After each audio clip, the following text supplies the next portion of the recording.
Bonjour, bienvenue aux interviews de Lisa. Bonjour. Bonjour Rodolphe. Salut Lila. Alors c'est Lisa. Lisa, ah oui, bah oui, en plus je le sais, tu sais que je le savais.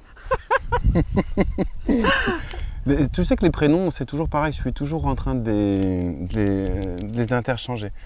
Ok Lisa, pardon Lisa, je t'ai compris. Merci vraiment, je te remercie vivement d'avoir accepté cette interview.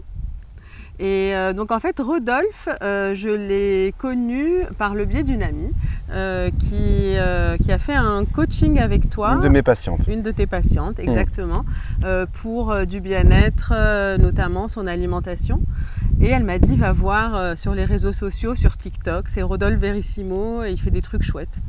Donc voilà, me voilà partie sur TikTok à chercher et là je découvre tes vidéos et je me dis, waouh, c'est incroyable tout ce que tu peux nous apporter, que ce soit au niveau des informations, de la transmission. Et donc toi, tu vas pouvoir parler beaucoup mieux. Mais moi, ce que j'apprécie, c'est que tu apportes des choses au niveau de la nutrition, l'alimentation, mais aussi des choses plus globales au niveau de la vie. Oui, en fait, la conscience. J'allie le côté hygiène vitale, donc interaction, alimentation, vitalité et santé, avec le côté historique de la chose, parce que nous sommes une empreinte de cet univers. On est composé de silice, de chlorophylle, d'azote, de carbone, de mercure, de potassium, de sodium, de lithium, de magnésium, de soufre, de fer. Bon, tu l'auras bien compris, un bout de terre finalement. Cette terre, on l'a respirée, on l'a bu, on l'a mangé et on est devenu cela. Et il faut comprendre cette histoire, qu'est-ce que nous sommes une empreinte de ce cosmos. Et donc il y a une part aussi dans ce que j'exprime qui est bien évidemment spirituelle, mais dans le sens, pas le sens New Age, on va pas parler des anges, on va pas parler de Dieu, on va pas parler des démons, pas du tout. On va parler du sens de la vie. Et donc voilà pourquoi en général les gens apprécient aussi, c'est parce que j'allie le corps, le mental, les émotions, les énergies vitales et l'âme, ce qui anime tout cela. Donc voilà. C'est ce qu'on appelle une approche holistique ? Absolument, tout à fait. Ouais. Et en fait, j'ai voulu t'inviter donc, pour partager à mon audience peut-être des conseils ou ce que tu peux dire pour inspirer, notamment auprès des personnes neuroatypiques. Je pense par exemple, moi je suis enseignante spécialisée, je pense à mes élèves qui sont très, très hyperactifs, donc qui ont des troubles de l'attention. Je pense à des personnes autistes et je sais que l'alimentation c'est quelque chose de très important et on ne pense pas forcément à le dire, ni les médecins, ni les accompagnants. Donc est-ce que tu peux nous dire ce que tu penses de ça, des conseils que tu pourrais donner ? Absolument. Alors, il faut bien comprendre que les gens atypiques, quels qu'ils soient, qu'on appelle des autistes, mais qu'on appelle aussi des HPE, des HPI, des hauts potentiels intellectuels ou émotionnels, qu'on appelle des zèbres, qu'on appelle des indigos, peu importe la différence, c'est toujours la même chose. Ces personnes-là atypiques sont des gens qui en fait ressentent le monde d'une façon plus intense et captent des fréquences, des vibrations qui fait que quand ça résonne d'une façon discordante, c'est-à-dire qu'il ne va pas dans le bon sens de leur compréhension et de leur expression, va amener à de la violence et de la colère. Parce que c'est un peu comme bébé, vous savez, un bébé pleure quand on est petit. Et puis nous, parents, on n'a pas un mode d'emploi, on connaît quelques trucs. Bébé pleure, est-ce que c'est l'heure de manger ? Non. Bébé pleure, il n'a pas soif ? Non. Il n'est pas déshydraté, il n'a pas chaud, il n'a pas froid. Bébé pleure, continue à pleurer. Qu'est-ce qu'on fait ? À un moment donné, on flippe un petit peu et on va lui coller un truc dans la bouche. Et puis il va s'énerver encore plus. On va essayer de le calmer, il va s'énerver encore plus. Qu'est-ce qui se passe ? En fait, bébé n'arrive pas à se faire entendre. Il a vu les clés sur l'étagère. Il adore ring, ring, ring, jouer avec ses clés, elles brillent. Et donc il est là, au début il pleure pas, au début il dit sentiment, donne-moi les clés. Et puis au bout de 5 minutes, et puis au bout de 20 minutes, ok d'accord, tu vas me les donner ces putains de clés en fait, c'est ce qu'il est en train de dire. Et c'est exactement la même chose avec un autiste, c'est exactement le fait de ne pas se faire comprendre, de ressentir des choses et d'être incapable de se faire comprendre, ça amène une violence, ça amène une désymétrie. Dans la même perception, parce que tout est vibration, eh bien en fait l'alimentation, nous, personnes qui ne sommes pas hypersensibles comme ça, va jouer quelque chose sur notre terrain. C'est-à-dire qu'à répétition, si tu manges par exemple des produits laitiers pendant 30 ans, la femme, tu risques grandement d'avoir un cancer du sein ou de la thyroïde. Chez les hommes, c'est la prostate, parce que les hormones de croissance d'un veau n'ont rien à voir avec les nôtres. On n'est pas, voilà, on ne peut pas prendre 4 kilos par semaine, on n'est pas physiologiquement et anatomiquement conçu de la même façon. Donc ça va nous enflammer. Et bien chez les autistes, c'est la même chose. N'importe quel colorant, n'importe quel addictif, n'importe quel, donc le sucre raffiné qui est le plus grand perturbateur endocrinien de la planète. Celui-ci tue plus que la polio, le sida et toutes les guerres dans le monde en ce moment. Si tu donnes ça à un enfant, et si c'est un enfant sensible, il va avoir une hyperactivité. C'est sûr et certain. Et donc, ces troubles du comportement vont s'amplifier. Vraiment s'amplifier. Donc, il est très très important de comprendre qu'il y a un lien direct et significatif entre l'état de colère, de violence qu'il peut y avoir chez un enfant autiste et son alimentation. C'est vraiment une approche qu'on n'a pas l'habitude de voir.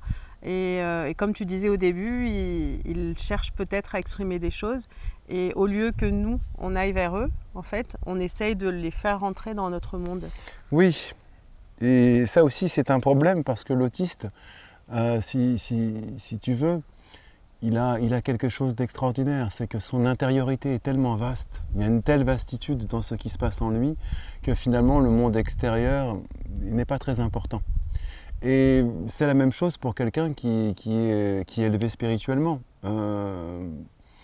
Donc il y a quelque chose de magnifique chez ces êtres-là. D'ailleurs, on dit toujours qu'ils ne sont pas normaux, mais j'ai envie de te dire que la normalité n'est pas le summum de ce qu'on peut atteindre dans la vie. Loin de là. Donc, il faut apprendre à faire silence, il faut apprendre à s'asseoir, se taire et observer l'autre. Et ne pas essayer de rentrer dans des schémas et des codes conceptuels pour orienter celui-ci. Ça ne marchera pas. Ça ne marchera jamais comme ça. Si on veut créer un lien avec un autiste, il faut être un meuble, il faut être un arbre ou un animal. Il faut être quelque chose qui n'est pas en train d'essayer d'éduquer ou de contrôler. Et là, quelque chose va se passer, un lien va se faire naturellement. Ça me parle ce que tu dis. Il y a quelques années, j'avais un élève autiste qui était non-verbal et qui ne regardait pas dans les yeux et il avait peu d'expression. Et donc souvent, il avait ce mouvement-là d'avant en arrière et il y avait très peu de contact avec l'entourage. Et un jour, je m'assois à côté de lui et je me suis mise à faire exactement comme lui. En fait, tu vois, je suivais le mouvement, son mouvement. Et sincèrement, au bout de, je sais pas, quelques secondes, ça a été très rapide. Il s'est arrêté. Il s'est retourné vers moi et il m'a fait un grand sourire. Et ça, c'était incroyable parce qu'il y a eu du lien qui s'est créé. Et un lien d'amour en plus, un sourire. Donc ce que tu dis, je l'ai vécu vraiment et essayer d'aller vers l'autre plutôt que de le faire venir à une normalité qui n'a pas lieu d'être. Oui, parce que être violente pour eux aussi. On ne comprend pas. Nous, on a des codes d'apprentissage. On a été formatés, on nous a enfermés dans une boîte à l'âge de 3 ans, 8 heures par jour. Donc t'imagines, à 20 ans, tu penses que c'est comme ça. Tu ne penses pas. En fait, tu es programmé.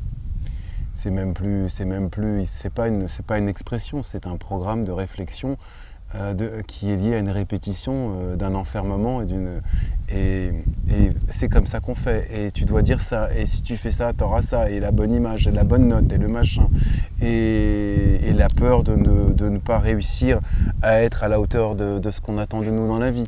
Tout ça amène à des discordes et des dissymétries et donc à une forme de folie dans l'apprentissage, dans ce qu'on veut faire, surtout avec quelqu'un qui, lui, ne peut pas être formaté. Et donc pour en revenir à l'alimentation, donc toi tu conseillerais de limiter ou d'éliminer complètement certaines sortes d'aliments? Ah oui, pas de limiter, c'est comme si tu me disais, bon, on va vous limiter en cocaïne ou en ecstasy. Non, on ne limite pas en drogue ou en alcool ou en tabac, on ne limite pas. Si on veut revenir à un équilibre, il y a des choses qu'il faut changer définitivement. Et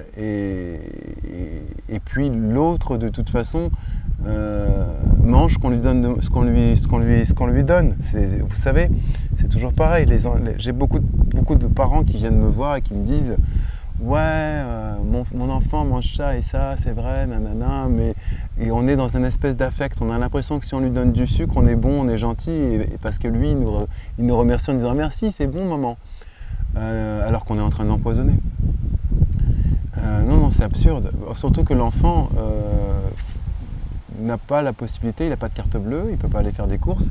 Donc en fait, il n'a aucun choix à avoir.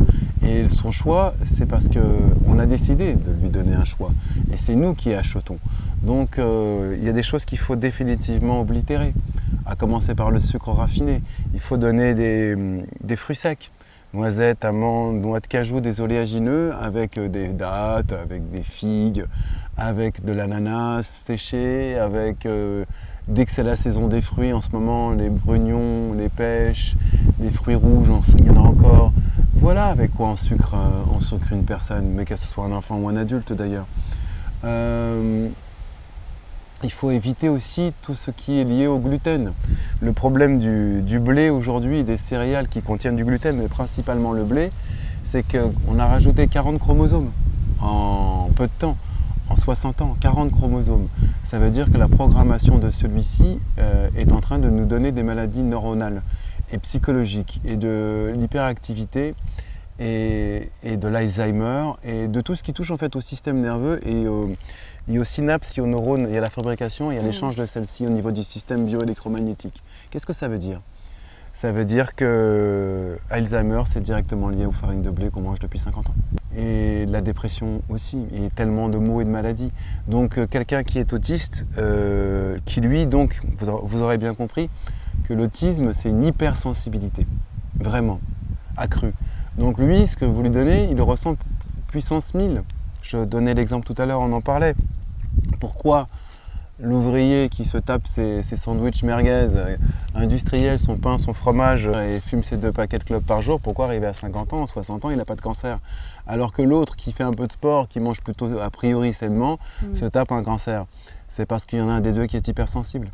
Comprenez cela. Qu'est-ce que le stress? Parce que le stress va nuire à nos glandes endocrines. Les glandes endocrines, qu'on appelle chakras en Chine, en Inde, au Japon et en Inde, nous permettent d'avoir une stabilité émotionnelle, psychologique, nous permettent d'avoir un alignement au niveau de l'équanimité des informations de ce corps. Et donc chacune de ces cellules tend vers quelque chose qu'on appelle une possibilité de l'évolution. Et lorsque notre système endocrinien est perturbé, eh bien, il y a un effondrement atomique, c'est-à-dire que les atomes sont des triangles. Et donc on appelle ça une triangulation atomique. Et ces triangles se triangulent pour former une cellule, donc dynamisante, énergisante, quelque chose qui a une belle esthétique et qui vibre puissamment. Eh bien, qu'est-ce qu'une dépression? C'est quand le système endocrinien balance de mauvaises informations, donc des mauvaises hormones, parce que l'hormone est une information, et cette information fait que nos atomes vont se trianguler d'une mauvaise façon et nos cellules ne vont pas être bien construites. Elles ne seront pas dynamisantes et énergisantes. Et donc elles ne vont pas communiquer les unes entre les autres pour bien faire circuler le sang, le système lymphatique, la pulsion du rythme cardiaque, parce que tu es 600 milliards, 400 millions de cellules. Tu es une colonie de milliards et milliards de personnes. Chaque cellule est autonome, a un libre arbitre, et un micro-cerveau, une intelligence, et une banque de données de mémoire atomique, cellulaire, encore transgénérationnelle, beaucoup de choses dans une cellule, beaucoup de mémoire, beaucoup de karma. Du coup, il est vital que les hypersensibles, eux, donc démultiplient ça. Donc la personne qui a un cancer, c'est quoi? C'est une personne qui est en stress et donc qui produit du cortisol et de l'adrénaline. Alors que l'ouvrier, lui, il s'en fout du moment que le soir, il a son match de foot, son machin, son truc. Si tout roule comme ça, jamais il se pose des questions. Le gouvernement, les vaccins, Macron, la société qui s'effondre, la guerre. Mais il s'en bat les roubignoles. C'est pas son problème. Parce que lui, il se laisse vivre, lui il est tranquille, donc lui il ne produit pas de cortisol et d'adrénaline. L'hypersensible fait cela. Et les autistes sont des hypersensibles puissance 1000, beaucoup plus que les HPE ou les HPI. Donc il est vital de ne pas leur donner de gluten. Il est vital de leur amener une alimentation riche en protéines végétales, en légumineuses, et des œufs, du poulet, mais pas de viande rouge, pas de porc, pas des animaux maltraités et acidifiés, parce que sur eux ça va faire des ravages. Il est très important pour ces êtres-là aussi de les amener tous les jours dans la contemplation et dans le mouvement de la vie, c'est-à-dire de regarder des paysages, de respirer un bon air, d'avoir une belle lumière et une perspective. Ça va ramener une paix intérieure, ça va ramener une construction. Voilà ce que je peux dire. Donc alors si je peux résumer toutes ces belles choses, ce serait éliminer le sucre ajouté, le gluten, les produits laitiers et être au contact avec la nature, essayer d'être apaisé, serein. Oui. Le son aussi va amener une possibilité de la musique classique. Et si par exemple des parents qui nous regardent veulent tester avec leurs enfants autistes ou hyperactifs, combien de temps il faut pour qu'ils commencent à voir 21 jours. 21 jours. Okay. Oui, au bout de 21 jours, en changeant le régime, vous allez voir, c'est significatif. Il va vraiment s'apaiser, cet enfant. Merci beaucoup, Rodolphe. Avec plaisir. C'est vraiment très enrichissant et on prend ces exemples pour tout le monde, comme tu disais. Absolument. C'est de toute façon, là, on parlait d'hypersensibles et d'autistes, mais nous sommes un éclat de vie, un système vibratoire qui devient ce qu'il fréquente, ce qu'il mange, ce qu'il boit, ce qu'il pense. Donc si on veut s'élever dans une possibilité, si on veut aller vers vraiment une élévation et une belle construction, il faut arrêter de manger toutes ces cochonneries. C'est certain. Tu voulais parler de quelque chose en particulier ? Tu me parlais des compatibilités alimentaires. Je vais te dire qu'il y a 7 principes fondamentaux qu'il faut mettre en place pour être équilibré. Alors le premier, la dissociation des protéines et des céréales et ne pas manger de sucre en fin de repas. Qu'est-ce que ça veut dire ? Ça veut dire que tu as des aliments qui sont favorables pour notre organisme. Là on est sous un arbre, cet arbre donne des fruits. Des céréales de temps en temps aussi, quelque chose de favorable, un peu de protéines animales aussi, c'est favorable, c'est pas si mauvais que ça tout ça. Le problème c'est comment tu les manges. Je vais te donner un exemple très simple. Aujourd'hui, dans la culture française, parce qu'on a fait de l'alimentation une culture, on a fait de l'alimentation une religion, on a fait de l'alimentation une espèce de propagande télévisuelle. Ce n'est pas ça l'alimentation. L'alimentation c'est un carburant, c'est une information, puisque le fait de manger ça pendant des millénaires fait que ton corps s'est construit d'une certaine façon. Les peuples ont évolué selon ce qu'ils ont mangé, ainsi que la couleur, l'ossature et les possibilités intellectuelles. C'est donc une information qui programme ce système qui est la vie et qui évolue d'une belle façon. Mais l'alimentation est surtout, avant tout, un matériel. Nous sommes constitués de tous les éléments terrestres. Je l'ai dit au début de cette vidéo, donc mauvais matériaux, mauvais ingénieurs, on sait ce qui se passe. Donc déjà, il faut choisir des bons aliments. C'est la première chose. La deuxième chose, c'est qu'il faut bien associer cette assiette. Qu'est-ce que ça veut dire ? Ça veut dire que par exemple, quand tu prends une entrée plat dessert, c'est-à-dire une tomate mozzarella en entrée, un spaghetti bolo et une crème brûlée en dessert, c'est une bombe. Ça va faire des ravages terribles dans l'organisme. Parce que tu as un fruit en entrée, qu'on appelle la tomate, et avec un produit laitier, du lait de vache. Le lait de vache, c'est 4 heures de digestion. C'est extrêmement inflammatoire, la polyarthrite, l'arthrose, l'ostéoporose, la fibromyalgie vient directement des produits laitiers, mais aussi toutes les maladies ORL chez l'enfant, la galère de l'enfance. Et j'en ai parlé aussi, les cancers du sein, de la prostate et de la thyroïde. Donc ce produit laitier, quand il va être mélangé avec une viande, va faire de l'acidité. Alors que la tomate, à la base, c'est un bon produit qui amène une possibilité. Là, c'est l'inverse, ça va amener une inertie, une inflammation. Ah oui, parce que c'est associé. Parce que c'est associé et qu'on ne peut pas manger de protéines animales avec des sucres rapides. Ça ne marche pas. Okay. très mauvaise association. Donc cette incompatibilité alimentaire va faire que tu vas fermenter, le ventre va gonfler, tu vas ballonner, et ça va être la pétarade, et en fait ça va pourrir à l'intérieur. Parce que quand on a des gaz et que ça sent pas bon, ça veut dire quoi? Ça veut juste dire qu'on est en train de pourrir à l'intérieur. Aussi bête que ça. Hein, si tu mets ça dans une cloche pendant 5 heures au soleil et tu laisses fermenter un truc, quand tu ouvres, ça pue. Parce que c'est en train de pourrir. Ben, c'est ce qui se passe dans notre sas fermé l'estomac. Après cette entrée, tu rajoutes du gluten, du blé.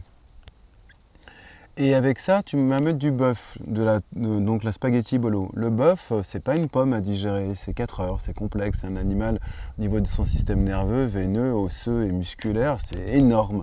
Donc le corps, avec ses enzymes, va vraiment galérer. Et avec ça, il y a encore une autre protéine, ça fait déjà 2, on va rajouter du parmesan ou du gruyère pour le spaghetti. Encore un produit laitier. Et en fin de repas, tu vas prendre des œufs, encore une protéine, et avec un sucre rapide. Parce que la crème brûlée, c'est du sucre et des œufs. Encore une incompatibilité, protéines et sucre. Ce repas pendant 6 heures, foie, vésicule biliaire, intestin, pancréas, tout le corps essaye de travailler tant que faire se peut à l'élimination de celui-ci, mais il va avoir beaucoup de mal. Et donc il va s'enflammer. Ça va amener une friction et donc une inflammation. Ce processus qui se répète jour en jour, mois en mois, 365 jours par an, imagine qu'au bout de 20 ans, 30 ans, ce qui se passe. Voilà pourquoi tant de carences, tant de maux, tant de maladies aujourd'hui dans nos pays civilisés, ce qui n'est pas le cas dans les pays où...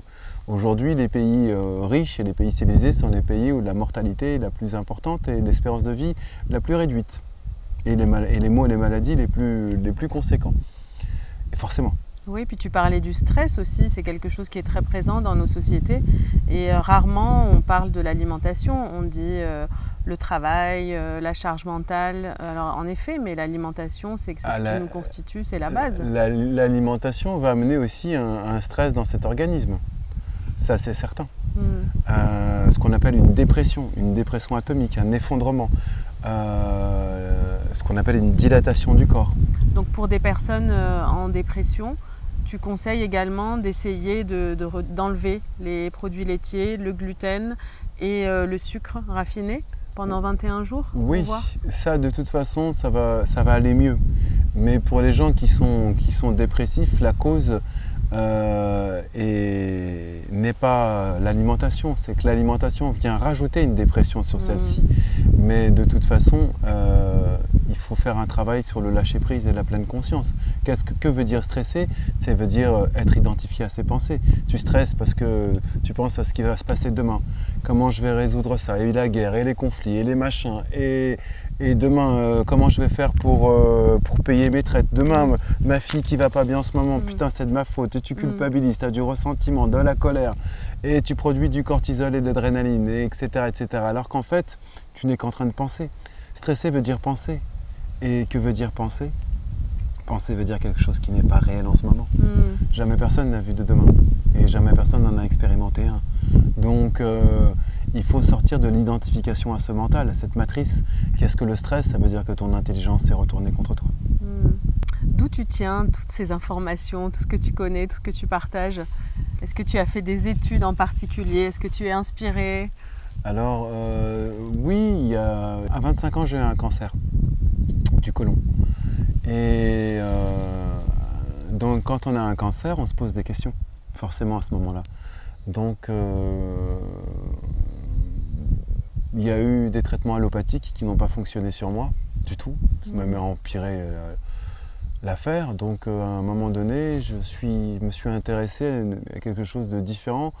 Parce que j'ai croisé un couple en fait qui avait pratiqué un stage de jeûne et je les avais trouvés ravivés. Je connaissais pas du tout cette méthode et je trouvais que c'était un peu loufoque d'ailleurs à l'époque. Je me disais putain, pas manger pendant une semaine, ils sont dingues ces gens. Quand même, dans une secte là, dans la Drôme là-haut. Surtout qu'à l'époque, il y avait un seul centre de jeûne en France qui était tenu par un monsieur qui s'appelle Gisbert Bolling.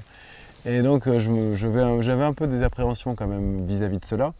Et puis, mais comme mon état s'aggravait, j'ai finalement décidé d'aller essayer.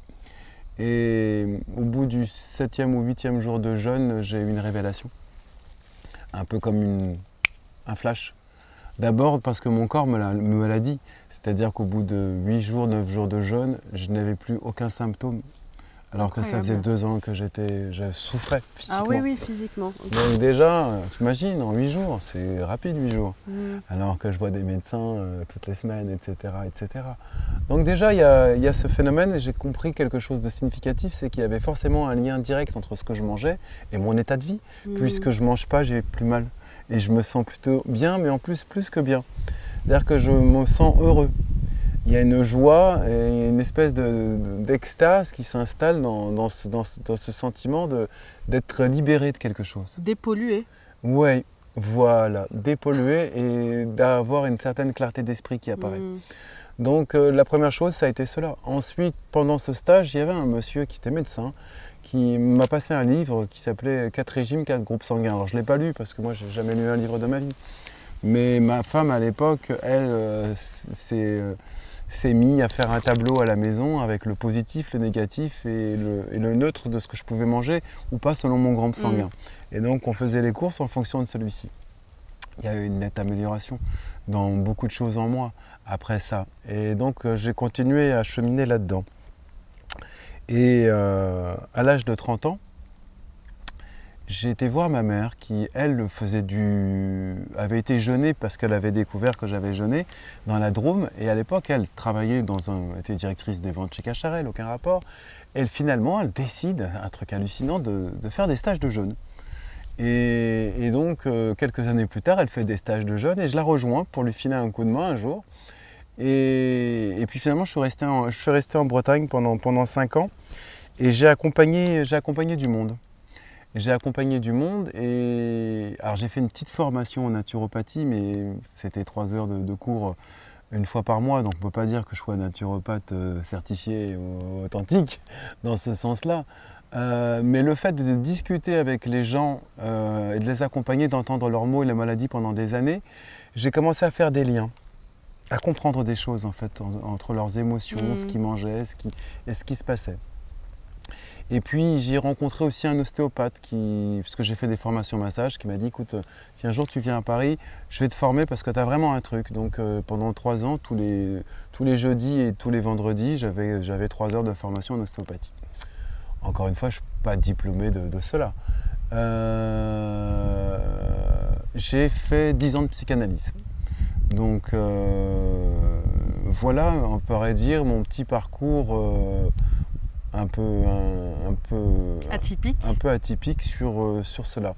Et puis à côté de ça, il y a eu des pratiques qui n'ont rien à voir, mais qui sont des pratiques bouddhiques et yogiques. 20 ans de pratiques bouddhiques et 15 ans de pratiques yogiques.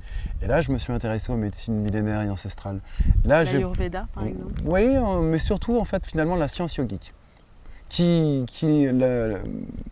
L'Ayurveda n'est que le reflet de celle-ci, en définitif. La science yogique. Et puis au cours de ces méditations, je suis devenu un vrai méditant. C'est-à-dire que je méditais beaucoup, 3 heures par nuit, etc., etc. Et puis un jour, il y a eu un éveil, et puis un deuxième, puis un troisième, jusqu'à ce que j'ai accès en fait à des données et des connaissances qui n'ont pas trop à voir avec ce que j'ai appris, mais qui sont plutôt une forme d'omniscience. C'est-à-dire que quand on me pose une question, si tu ne m'arrêtes pas, en fait, ça n'en finit pas. Je peux t'expliquer un truc parce qu'en fait, il faut comprendre quelque chose, c'est que rien ne peut suffire à soi-même sur cette planète et dans cet univers. En fait, tout est lié. Et j'ai accès à ce lien. Donc, je peux parler de choses pendant des heures et des heures parce que je donne des conférences depuis des années sur différents sujets existentiels, mais la santé en fait partie. Et donc voilà, d'où ça vient de quelque chose qui est un peu mystique quelque part. Voilà. Mais c'est très riche, merci. Avec tu plaisir. nous montres encore une fois que ce qui est atypique, ça peut être génial, très enrichissant et de pouvoir partager tout ça, de ne pas être forcément dans les cases. C'est même le contraire, c'est-à-dire qu'en réalité, le fait que moi j'ai été illettré jusqu'à l'âge de 39 ans, donc vraiment un parcours atypique. Et aujourd'hui, j'ai des médecins, j'ai des écrivains, j'ai des philosophes, j'ai plein de gens qui me côtoient et qui m'appellent pour me demander des choses, et parce que j'ai la réponse. Et donc, en réalité, on l'a tous. Ce que j'ai envie de dire, c'est que quand je parlais tout à l'heure que ce corps est une empreinte, comprenons ce qui est ce corps. Ce corps, en réalité, c'est 600 milliards 400 millions de cellules. Ça veut dire quoi? Ça veut dire qu'on a autant de cellules qu'il y a de brins d'herbe sur cette planète. On a autant de cellules qu'il y a de grains de sable ou de gouttes d'eau sur cette planète. On a autant de cellules qu'il y a d'étoiles dans cette galaxie. Parce que nous sommes cette galaxie compressée dans un corps. Ton corps, il y a 45 000 km de câblage nerveux. Mine de rien. C'est le système nerveux le plus complexe et le mieux organisé qui existe dans l'univers à notre connaissance. Rien sur cette planète prédomine celui-ci. Nous avons 95 000 km de câblage veineux et artériel.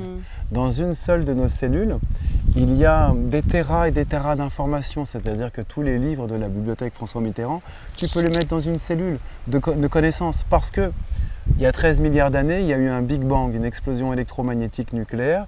Et là, toi et moi, dans cette magnifique prairie, on est la finalité de cette expression. Il n'y a rien après nous. Donc en fait, on a cumulé par mémoire, par karma, donc, tout cela. Ça veut dire quoi? Ça veut dire que tu as une mémoire vive, tu te souviens de tout ce qui est arrivé depuis ta naissance, de ce que tu as fréquenté. C'est déjà incroyable cette mémoire vive, mais un corps, c'est des mémoires. Tu as aussi une mémoire transgénérationnelle. Donc cellulaire, ça veut dire quoi? Ça veut dire que ton arrière-grand-mère, qu'est-ce qu'elle mangeait, qu'est-ce qu'elle aimait, comment elle dansait, comment elle était habillée, qu'est-ce qu'elle a fait de sa vie, tu n'en as aucune idée, toi. Et pourtant, ton corps, lui, il s'en souvient parfaitement, parce qu'en ce moment, son nez trône sur ton visage. Parce que si elle n'avait pas été là, si elle n'avait pas bu, mangé, aimé et fait l'amour, tu ne serais pas là. Ok, donc dans une cellule, tu portes toute son histoire, tout ce qu'elle a fait, en fait, tu le sais. C'est pour ça que de temps en temps, dans une vie, eh ben, les gens viennent avec des dons. Ou tu as des personnes qui ont ce qu'on appelle des phobies, on ne sait pas pourquoi. Parce qu'en fait, tu portes, c'est une mémoire qui s'est activée parmi toutes celles que tu as là. Et quand on travaille sur un plan akashique, c'est-à-dire qu'on sort du mental et on va vers une forme d'élévation, d'illumination, ce qu'on appelle le samadhi, et bien en fait toutes ces mémoires s'activent. Donc déjà tu as la connaissance de l'akash, parce que tu as aussi une mémoire évolutive. Ton corps se souvient, tu manges de la nourriture pour chat pendant 6 mois, il n'y a pas une queue qui va te pousser des poils, parce que ton corps se souvient. Mémoire atomique, mémoire aussi évolutive. Et donc on peut aller loin, parce qu'il y a aussi la mémoire éthérique. La mémoire éthérique et la mémoire de félicité, on est dans des corps subtils, parce que ton corps c'est un corps physique, un corps psychologique, un corps émotionnel, ça on en est sûr, un corps énergétique c'est sûr aussi, mais on a aussi un corps éthérique. Ça veut dire quoi? Ça veut dire qu'il y a une âme là-dedans quand même. Et cette âme, parce que les gens pensent toujours, moi on me dit toujours, Rodolphe, t'as une belle âme. Et je leur dis, non, les gars, j'ai pas d'âme. Quoi, t'es un vampire? Non, j'ai pas d'âme, je suis l'âme. Et j'ai un corps. L'être, c'est mis dans un humain. L'être, c'est donc le corps éthérique. L'être, c'est l'âme, ou si tu préfères, la conscience. Et donc, si en plus, il n'y a pas que la mémoire akashique, qui est donc la construction de tout ce cosmos, de tout ce qu'on a pu être, papillons, arbres, tout ce système cellulaire au départ était mono et s'est multiplié. Donc on a toute cette mémoire et de ce qui s'est passé avant d'être là. Cette planète qui était une grosse boule de plasma, il y a quand même 250 millions d'années, des glaciers qui sont tombés dessus pour amener l'eau. Donc nous, on est composé de cette eau à 72%. Donc on est des extraterrestres, on ne vient même pas de cette terre. On l'a colonisée en tant qu'eau. Et l'eau, c'est subtil. C'est la mémoire du monde. Donc il y a beaucoup de choses à découvrir dans un corps quand on fait silence. Merci, alors on pourrait en effet parler des Oui, heures, je t'ai prévenu, bah oui, je te l'ai dit. C'est sans fin. Oui, c'est sans fin, c'est génial. Merci beaucoup avec encore, plaisir. Sincèrement. Lisa, désolé d'avoir écorché ton prénom. Ah non, mais Lila, c'est joli aussi. Donc merci à vous de nous avoir suivis. Et si des personnes souhaitent te contacter? C'est pas très compliqué. Vous tapez Rodolphe Verissimo sur Google et vous allez avoir des tonnes d'informations et des liens pour me contacter, aussi simple que ça. Sinon, je suis présent sur des réseaux comme TikTok, comme Instagram aussi, vous pouvez me contacter très facilement par exemple. Donc tu proposes Qu'est-ce que je fais? Oui. Je fais de la formation sur l'hygiène vitale, donc l'interaction alimentation, vitalité, santé. Donc j'ai de la formation en ligne et avec l'accompagnement avec moi pendant 21 jours. Ce sont des formations avec un accompagnement. On se voit avant et à la fin de ces 21 jours, et puis pendant tout le suivi, toutes les semaines, j'ai un call téléphonique avec les personnes parce que j'adapte évidemment. Cette formation, c'est comprendre, elle est personnalisée, c'est comprendre un peu tout ce que je viens d'expliquer, les compatibilités, mais aussi l'acide de base, les temps de digestion, enfin toute la cuisson des huiles, les céréales, enfin c'est vaste. Hein. Donc c'est une vraie formation, j'enseigne la santé. Vous pouvez aussi avoir des calls avec moi sur la nutrition, l'hygiène vitale et aussi sur le lâcher prise et la pleine conscience. Voilà. Donc je remercie, un petit clin d'œil à Valérie qui m'a fait te rencontrer. Merci Valérie. Merci Valérie. Ça fait longtemps Valérie. Et Valérie qui a donc expérimenté tes conseils qui lui ont fait beaucoup de bien, et moi-même ça fait peu de temps que je commence à appliquer certaines choses et c'est vraiment très remarquable, vraiment. Merci encore, avec plaisir. Merci à vous et à bientôt. Au revoir Rodolphe. Salut.